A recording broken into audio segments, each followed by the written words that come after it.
ताज़ा तरीन वीडियोस के लिए चैनल को सब्सक्राइब करके बेल आइकन और ऑल नोटिफिकेशन पर क्लिक करें ताकि आपको मिले हर अपडेट सबसे पहले।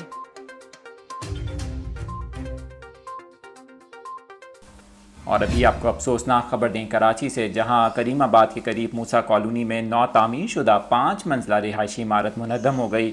पुलिस के मुताबिक लंडी कोतल के करीब मूसा कॉलोनी में 5 मंजिला रिहायशी इमारत को गुज़िश्ता रात ख़तरनाक करार देकर खाली करवाया गया था।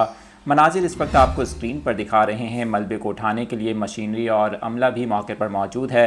वाक़या पीर की सुबह पेश आया, तहम रेस्क्यू हुक्काम के मुताबिक हादसे में किसी जानी नुकसान की इतला नहीं मिली।